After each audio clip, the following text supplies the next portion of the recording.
Hello, everyone. Thank you so much for joining us. This is Jessica Peterson here with Purpose Powered People, and I am so excited to have Clint here. Hello, Clint. Hi, Jessica. Tell us something awesome about your day, Clint. I have a lot of great people I work with they're fantastic to work with, and Oh, I love their attitude. aw, I work with great people. that's amazing. And I can't wait to dive into that and hear a little bit more. I see you are in your office in your log cabin home. Is that correct? Yes. And how tall are the ceilings there? Well, the great room is about 30 feet tall, so it's about 3 stories. Wow. That's off to my right, but up here in the loft, this is just my little eBay store, my other business. Yeah. So you have your eBay store, and what else do you have? Tell us more about what you have. I used to do gate operators and access control business. The fancy gates that open and close, and I used to do that for residential and government, institutional, commercial. I it works. It went well. It's just I got too many things I'm doing. Plus, I had a handyman service business for a while with Tanya. Hmm. I did that franchise, and then do my full time job on top of that. Plus eBay. It was just too much. So now I'm just doing my profession in eBay. Wow. Well, you're busy, and I can't wait to hear more because I know you have lots to share just in our offline conversations. Now, tell us, Clint, what did you love to do as a kid? I was the TV show American Pickers.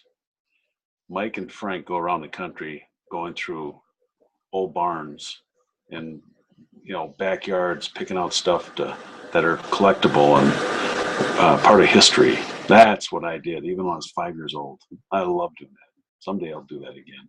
That was my fun.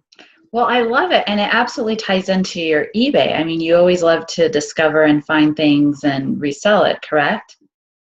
Correct. That's why it's called Clint's Collectibles on eBay. And you and I had that conversation. I've heard of that before. So how long have you been on eBay now for? Since 2002. Wow, a long time. And what kind of collectibles do you sell? Typically vintage sporting goods, old sporting goods of all types. But I also sell, modern day stuff, GPS accessories, cell phone accessories, auto repair manuals. Anything I find at garage sales and antique shops, I think has more value than what they're selling for.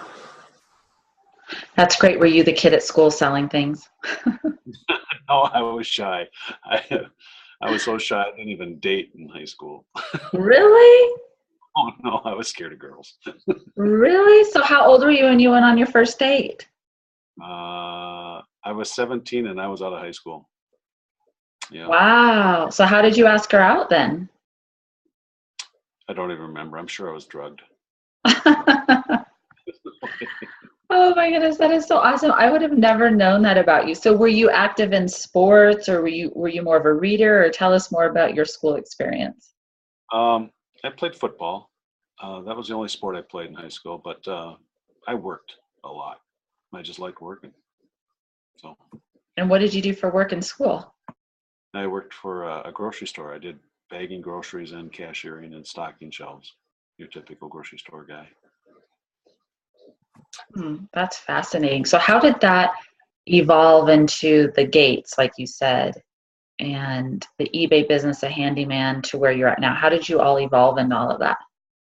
Well, actually, it started out in 1978 when I graduated from high school. I had an opportunity to get a scholarship to go to Bell and Howell in Chicago um, for computers and electronics.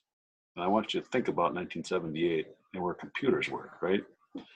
Well, my dad had an eighth grade education. He didn't go to high school. He was forced out because he lived in Iowa. He was the oldest of 12 kids. He had to help work in the blacksmith shop to help raise the rest of the kids. So he wasn't real fond of college educated people. He didn't like them at all. So when this guy came and offered me a 4-year scholarship, he looked at him and said, "There is no future in computers and electronics. He's not going." Oh man. So I didn't go. What I did do is follow him and what he was doing. Today, I'm doing exactly what he was doing. And he did it with an eighth grade education. So you are doing what your father did for work. Yes. Yeah. Okay. And tell us more about that. Sure. Well, basically, it's called a millwright. It started out in the field as a millwright, going through the apprenticeship program. Millwrights install machinery, conveyors, all the industrial equipment in a plant. They're very versatile. They have so many skills and talents. They'll set equipment to within thousandths of an inch to doing stuff on dams and skyscrapers. I mean, we just do a lot of odd jobs. It's very interesting. And then I moved out of that, out of the field and into the office, which is what my father was doing at the time. So I do the sales. I go out and find the customers. I estimate the projects once I got the customer. And once I got the job, I then run the project. So I wear all three hats. Where in most industries, let's take the electrical industry, there'd be one person that'd go out and do sales. There'd be one person to do the estimating, and there'd be a project manager that runs it once the job is had. But I do all three. And so what do you love about doing all three? The projects are so vast and varied, and I get to meet so many interesting people. And then I get to see how everything is made. I mean, it's like most people have to watch it on TV to figure out how things are made. Well, I get to see it every day because I get to go in all these different industries, and then I get to solve the problems. It's really fun. You know, that's what they. Well, I want to hear some fun stories because you said dams or something. I mean, tell us some fun stories, some fun projects. Sure. Well, let's do the Target Center, downtown Minneapolis, where the Minnesota Timberwolves play. That stadium, the floor, the court area, moves up and down 5 feet, and it's 22-inch thick concrete, the whole floor. And nobody knows it moves. But the reason it moves is because a basketball court is really small in square footage compared to a hockey rink. A hockey rink is much bigger. So when you have Disney on Ice and all the other events that come to a stadium like that, they need the square footage. You know, they have monster truck pulls, whatever that stuff is that they do, you know. Well, basketball court's small. If you think of a stadium that comes down at an angle like this, if you lower the floor, that angle continues and your square footage gets smaller. And you get the prime time seats then. Then when you want the square footage, you retract the seats and you bring the floor up and you gain all the square footage. I put all the equipment that goes in that raises that floor. It weighs about 100 million pounds. Wow, all of that is over my head. I'm trying to visualize it, and that's just, wow, that's pretty cool. I never knew that, right? And your father did that and you followed. So you probably didn't wake up and say, I'm going to follow my father's footsteps. So how did you evolve to that? I'm sorry, you broke up there. What was that? Oh, I apologize. So you probably didn't wake up one day and say, I'm going to follow my father's footsteps. How did you evolve into that? Sure. Well, I was in the field working from 1978 till 1985. And then he started his own business. And then I followed him, still working in the field. Ritterath Reagan was a company that started in 85. In 1989, he passed away at the age of 52. And I was forced into the office. I had no training again. Can't remember, no college, no project management training, no sales training, no estimating training.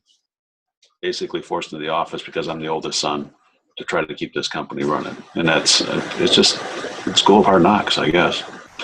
But I did, in the 80s, spend a lot of time seeing Zig Ziglar, Dennis Waitley, Brian Tracy, all these people that, I mean, I can go on and on with all the names, as you know, Les Brown. And my father, it's funny because my father would say, in 1980, I was making over $50,000 a year. And most of my buddies from high school were still in college. They're only in their third year of college. You know, in 1980, that's a lot of money. And they're like, well, we're going to be out of college. It'll probably take us 10 years to get to that level. And you're already doing that. My dad looked at me and says, why are you putting all this effort into seeing these people and going to these seminars? What makes you think you're worth more than $50,000 a year? He thought he was doing good, giving me a job that paid that well. And I looked at him and I said, wow, I would never say that to my kid. You're worth more than that. And it actually motivated me to keep going. And so I went and got an insurance license. I got a securities license. I was out there selling stuff part-time. And I was making more than $50,000 a year on the side. Oh, that's awesome. It was having fun. I like people. So I know. And so how did your dad respond when you were making more than he was on the side? I don't know. He was the reason why he died early. He was an alcoholic, and so I don't think I seen the real man most of the time. Mhm. It is what it. I'm sorry to hear that. I'm sorry, just lost my father-in-law last week. That's a pretty Is. traumatic. And I'm so sorry. Is your mother still around? Yes. Yep. She's Mother Teresa. She's an amazing lady. She's right now in Arizona working at a teen challenge. She donates all her time, all the time. She works down there for 6 months. Then she comes back up to northern Minnesota and works with Native American Indians and helping all of them. There's such an alcohol problem up there. She's been doing it for 20 years. Donates all her time. That's all she does. Wow, that is so amazing. What are your parents' names?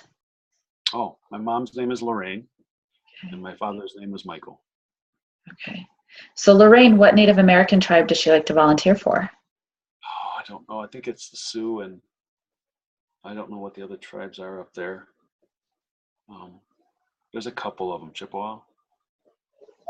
My husband's Chippewa. Oh, is he? Uh-huh. Didn't He's know Chippewa. that. Yeah, Ah, Chippewa. So I never hear much about that tribe. So that's why I was curious. yeah. Mhm. Hey, what's amazing is a friend of mine that's from up there. She's a doctor. She now lives in Fort Collins, and she's Native American from northern Minnesota. Very intelligent. Gosh, she's a smart lady. Wow. I would love to connect with her. Sounds awesome. So, Yeah, yeah, you'd like her. and you'd have to meet my husband. He's a good guy. I could see you guys getting along really well. Yeah, he's a good-looking guy too. He did Oh, good. thank you. Thank you. Thank you. Well, I think he is too, but Yeah. but the most importantly, he has a really good heart. So, Mhm. but anyhow, so your mother, I commend her for doing that. And do you do any volunteering projects as well? Yeah, I'm working with Treehouse, which is helping teenagers that are stuck. I mean, they don't either they're bullied or they just a bad home. They're looking for a place to go out. So I this summer I spent some time at that and volunteering at their organization, plus donating and creating events. We raise a lot of money. Usually doing sporting clays. That's what we do. Well, that's really fascinating you bring up about the teens. I had no idea. I had a woman in Canada reach out to me saying that they're looking to interview teens who have overcome bullying or tragedy to be featured in an upcoming book. Mm. I was just talking to one, not last night, but the night before. Her name is Alex. She was 16 years old, and she was telling me her story. And it's like, it's amazing what these kids have gone through and how they've come out of it and what this organization's done for them. It's really cool. I didn't even know about them until this spring. Well, I just went to one similar to that, and it was very touching to see all the teens crying and how their lives have changed or transformed. And it's very, very powerful. So we supported that one as well. So, and I commend you for doing that. I had no idea you did that. So how many siblings do you have, Clint? Because you mentioned you're the oldest. Yep, I'm the oldest. My brother's 11 months younger than me. His name is Ed. He had his own business for many years. He went through divorce and lost just literally everything. So now he's working. Well, actually, he started another business. So now he's he's doing a trucking business right now. My sister is 2 years younger than me. She lives in Montana. I think she's in the mortgage business. And then my baby brother, Michael, passed away, 3 years ago. And he was a genius. He was an amazing kid. He was amazing. Yeah. Well, I'm really sorry to hear that he's no longer here. So what's your favorite memory with him? Of Michael? Okay, yeah, you broke up there Yes. again. Yes. He would look at me, and because I can run like 40 to 50 projects at a time, and he would look at me and goes, "I have no idea how you do this." He would shake his head. He would walk in the office a lot of times, and they're so different. Everyone is different. How do you run it? How do you manage this? And I'd look at him. Here's a kid who went to college, two degrees in computers and art, one in computers, one in art, who created 3D imaging and video imaging 15 years ago of what stuff looks like before it's built. So he was working for the highway department in Minnesota here, showing what cars look like going across these bridges and how these bridges will look before they're built, which we take for granted today. He was creating that. And I look at him and I go, Michael, what I do is nothing compared to what you do and what you've, your education. He's an amazing guy. Super kind heart. Wow, that sounds pretty cool. What about childhood memories with your siblings? Any fun stories, fun trips, anything? I just remember going to Glacier National Park when I was 13. I have no idea why, but I don't remember much other than playing outside and playing football and digging through old farmyards looking for stuff, like I said, picking. I don't know why I don't remember much. Canada fishing a lot with my dad. I just don't have a good memory of anything.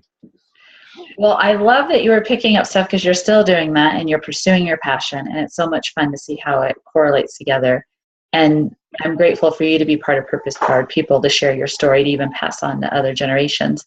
So let's talk about your kids. How many kids do you have and what are their names? My oldest one is Josh. He's 32. He was a jet, I shouldn't say was. He's a jet fighter pilot, Marine officer, flew off aircraft carriers. He's now working for me.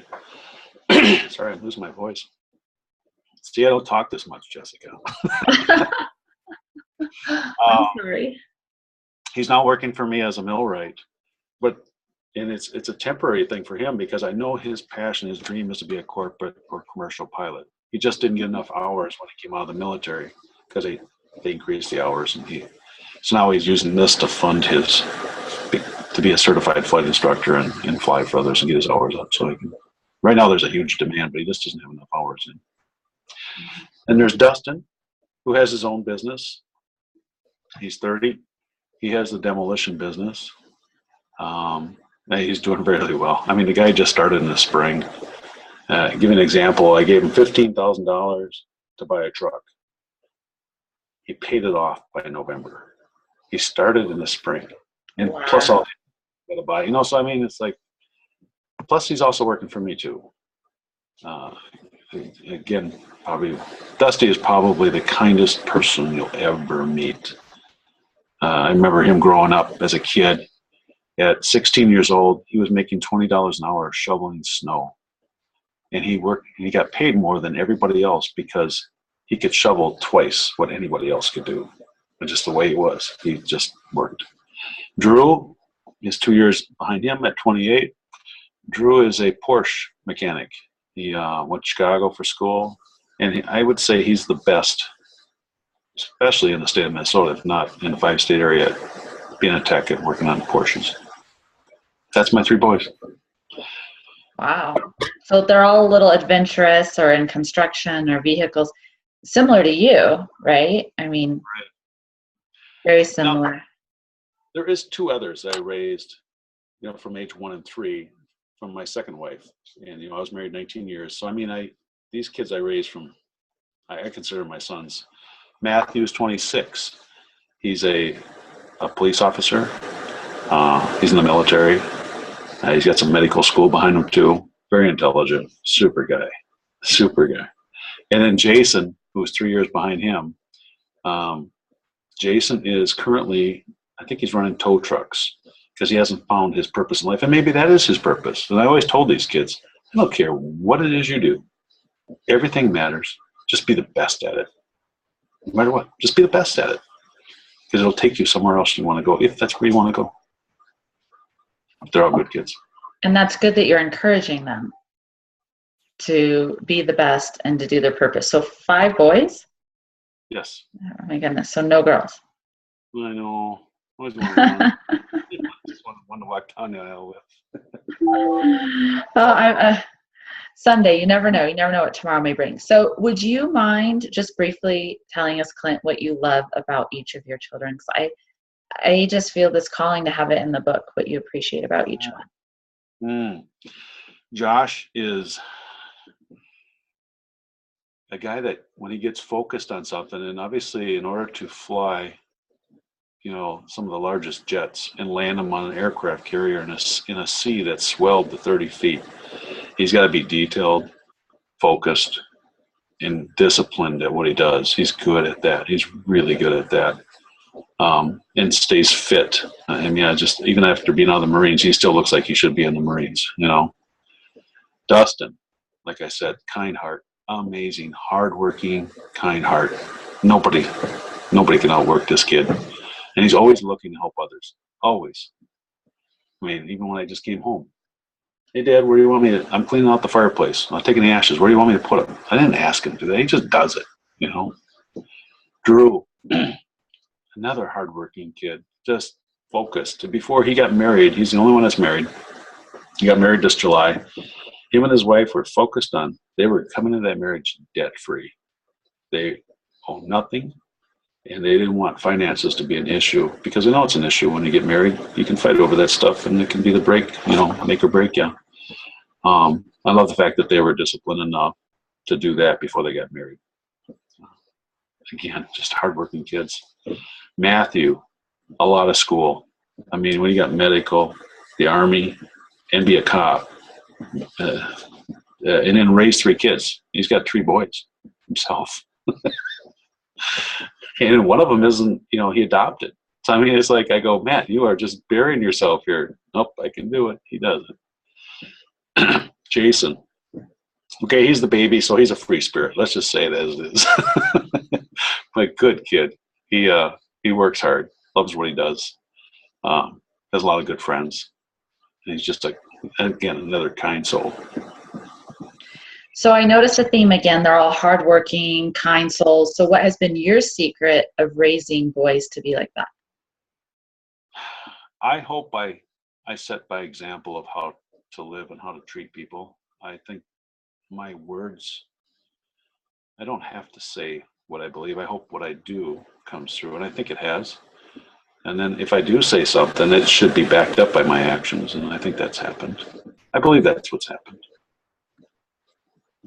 I'm sure there's more to it than that. So I'm sure there's more. So by you being hardworking, they're hardworking. I do believe in that. But as far as the giving spirit, did they watch you volunteer and give, or? Oh, yeah. Yeah. Okay. If you're looking for examples, I don't know, just everyday life. Maybe a good example would be, I have a friend that I met, with the eBay business. I had a baseball card shop too. I forgot about that. And I hired a guy to help me in that because I didn't have time for that. It was a retail store. And I found out later he was homeless. When we closed the shop down, he had no place to go. He had no job. So I put him up in our house and gave him a room, food. And then I said, here's the deal. I don't have time to do this eBay business. It takes a lot of time. I said, I've got over 2,000 items to put on eBay. It takes about a half hour to do each one. So you can figure out there's a half a year just to get this stuff on eBay. And then once you get it on to manage it, I said, his name was Tiny. I said, Tiny, here's the deal. Room and board free. All sales, you'll make 10% on. This will be enough to get you on your feet, because we did pretty good on sales. I said, and after whatever it takes, we got to get you on your feet. Well, today he lives in Arizona. He's a customer service rep. I think he's managing a group of people. So after 2 years, he was on his feet. And my kids watched that. I mean, they seen what we were doing with, for him. That'd probably be the best example, I suppose. Well, that is very, very commendable. You remind me, once my husband met this gentleman, barely knew him off the street, and brought him to our house for a night. I was not as nice. I thought, here we have a stranger staying the night. I couldn't even sleep. But all was good and on his way the next day. So I'm not encouraging that for other people. But you knew this guy and you brought him in and helped him out. And that is very inspiring, because most people wouldn't do that. No, probably not. No, it obviously changes the dynamics of the family structure. But, if I was in that position, I would hope somebody would do it for me. So what else are you going to do? Mm-hmm. True. So you only have one kid that has 3 children, right? Yes. You only have 3 grandkids.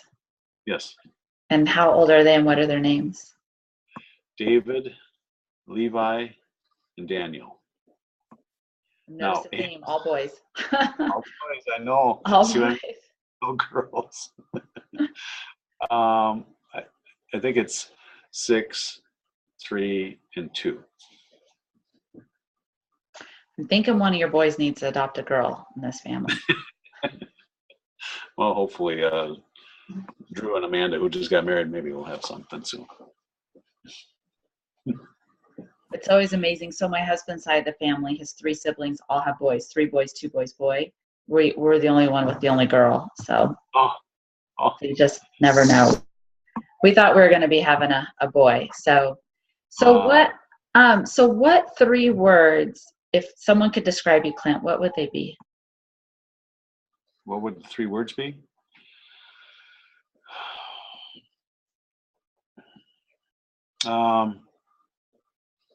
Determined.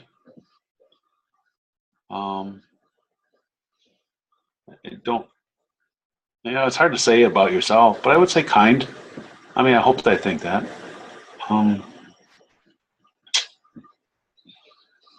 Oh, that's hard. I'm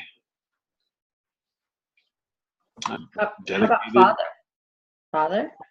Yeah, I suppose. A good father. I'm trying to help you out here, Clint. Thank you. Passionate.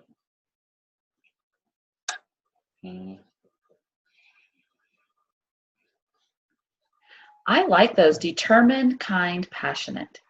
So tell me about your passions.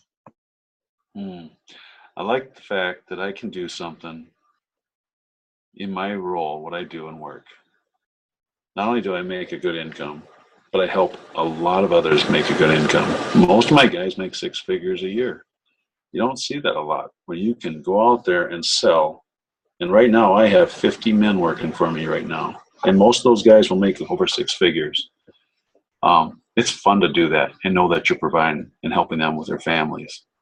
And at the same time, my biggest thing is safety.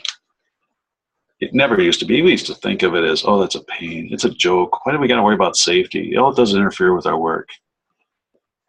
Well, 24 years ago, I had a man get killed on my job. I told him, I told these guys exactly how I wanted the job done. And there was 3 things to move, and they moved 2 of them. And my brother was on this job as well. He was the foreman. The 3rd one, they chose not to do it the way we discussed it. And the reason why they chose it, it was at the end of the day, and they wanted to get done sooner. So they were doing a shortcut. And this machine came out of the back of the truck, and they decided to pull it out of the truck a little too far instead of stopping where I told them to stop and then jack it up. But what they didn't know is all the weight was on one end. And so Jim, he was 44 at the time, good friend. I mean, this is how good of friends we all were, working together. The 3 of us, me, brother, him, and myself, we owned a house together. We were just starting to get into real estate. He had just got remarried. He'd been 16 years single, and he kept telling me, he says, Clint, I'm never getting married again because every time I get married, something bad happens. Well, and he was a very kind man. I mean, he would do anything for anybody, and when he made a mistake, he would take care of it. Well, that's what he did. He made a mistake. He chose to pull that machine out farther, and when he figured out he screwed up, he grabbed it and held it and was holding it, trying to hold all this weight by himself. Well, my brother couldn't help.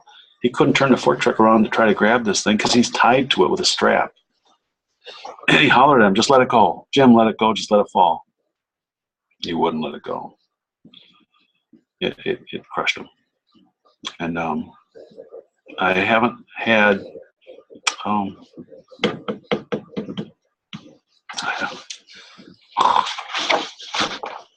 I haven't had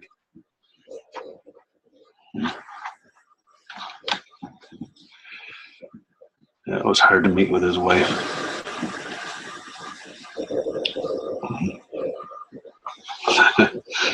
So I don't want I don't want that to happen again. So my passion. I'm sorry, Clint. Yes. I always want to be successful, but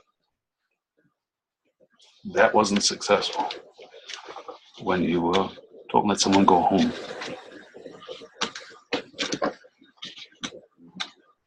So I haven't had a person get hurt since. Not one. In 24 years. Wow. Sorry. That's okay. No, it's totally fine. It's good. Okay. You're making me tear up and just hearing it. Why do you think he didn't want to let go? Oh, he was just that kind of man. He was going to take responsibility for a bad decision, and he knew I was so specific on how I wanted it done, and it worked twice. It was so important that happened that way, and I didn't even know that those things were out of weight that bad. But it is, yeah. So I'm on the safety committee at work. I put a lot of time into that. I used to think it was stupid. Safety is no big deal. It's like, why do we have to worry about it? We're going to be safe. You just so arrogant, so silly. But we were being safe, and that's the thing. It still can happen, but you've still got to take measures and recognize the hazards. It's amazing what's come forward and what things, before we do anything now, we have a whole sheet of checklists that we go through on every job site, and we recognize hazards, and we've created systems that work. Obviously work. I mean, even at Yale Mechanical, when I came there 8 years ago, their safety rating was so bad, I almost didn't go to work there because I couldn't get a contract with anybody. If your EMR, which tells you how many accidents you've had, is too high because you're a risk. Well, since I've been there, it's been cut in half. I mean, it's huge. It's huge. It's not only good for the guys, it saves the company tons of money. I mean, hundreds of thousands of dollars every year in premium. And everybody goes home. So. Now that is powerful. And I know, sorry, some of these questions are completely, the non-scripted. But Clint, have you ever thought about creating a safety company and going into other organizations besides the one you work for? I did at one time. Part of me is, I'm 55. I mean, what I'm doing now, I know it's like, Zig Ziglar always talked about this. In sales, it takes so much energy to get off the ground, right? You know this, Jessica. It's a rocket. All that energy gets you to orbit. And once you're in orbit, it doesn't take much to keep it there. That's where I'm at. I'm in orbit. And I just need a burst every once in a while because this thing is just moving well.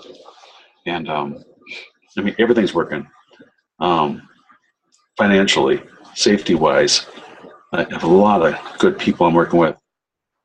And the next thing is I've always been conscious of my health because you're not successful if you don't have your health. So that's why the back surgery has to happen because I'm so miserable. What did you say? You're so miserable. Why? My back. It is. Oh, so that's bad. Right. I know you have surgery, and my heart aches for you. But I'll be better. 30 years of back pain, right? 1985 is when I had the accident. Yep. What accident did you have? We were carrying a beam across a roof. Oh, it's funny. It was a business for Oprah. It was a nutritional product that was being made in this business in Minneapolis, and she owned the building. We're carrying a 700-pound beam across the roof, 4 of us. Wow. So that means 175 pounds for each man is carrying it. And we're carrying it down low. And when I got to the end there, my back went out. The guy next to me, he's an interesting sort. He was from Latvia in World War II. as a little boy, he picked up a booby-trapped cigarette lighter the Germans had dropped and had blown most of his fingers off. So this guy's working with very little stubs of fingers, can't speak English very well, and he gets a hernia. I blow my back out, and he gets a hernia. This is Oh rough. my goodness. Now you see what I'm talking about, the safety side. We all think we're key men and we can do stuff. Nowadays, you don't do that. We have equipment for it. You plan. You look at the hazards. You don't do that. And the only way you learn this stuff is from doing it and making these mistakes. So I could see how that's part of your purpose. So your purpose is raising these boys, amazing boys. Your purpose out there is you said 50 people work for you and you provide well for their families. Your Yes. purpose is to find valuables and resell them because that links to your childhood. And your other purpose is safety, and it's going to be fun to see where that evolves. Yeah. You asked about if I thought about going in that industry. I did, but I think I got sidetracked there. I just look at myself and I go, do I really want to start another business like that? And I don't know. Maybe I'll test that market out with Gary. I like what I'm doing. I love what I do. Good. And I was forced into it. That's the funny part. That's crazy. That's crazy. Well, anything else you want to add to today's interview? Oh, let me look at my notes and see if there was anything, because I think you did a really good job. Tanya told me that you're a really good interviewer. Oh, thank you. Thank you. She's so kind. I love Tanya. Oh, Clint, I want to talk about, I know you lost a home in a house fire. And if anyone's watching who's lost anything in a fire, what advice do you have for them? Actually, what I lost was right next, just 100 feet from this building, this log home was a 30 by 70. It was more than a shed. It was a building. It was, it was a nice building, but it was full of materials. I lost over $300,000 worth of stuff in that building because a lot of stuff was in there for the eBay store, plus my other business. All my other business stuff was in there. It's just stuff. That's all I figured out. I said, you know what? No one's hurt. It's just stuff. Doesn't matter. I just moved on. That's a very good attitude. Very good attitude. It's just stuff. I like it. I like it. Keep it simple. I'm not a complicated man. I like it. Well, I am so appreciative for you to be in this world and serving your purpose and being part of the project, Clint. Thank you. Thank you. I appreciate it. Okay, that's a wrap. Thank you, everyone, for watching. Thank you, Clint. Have a great day. You too. Bye.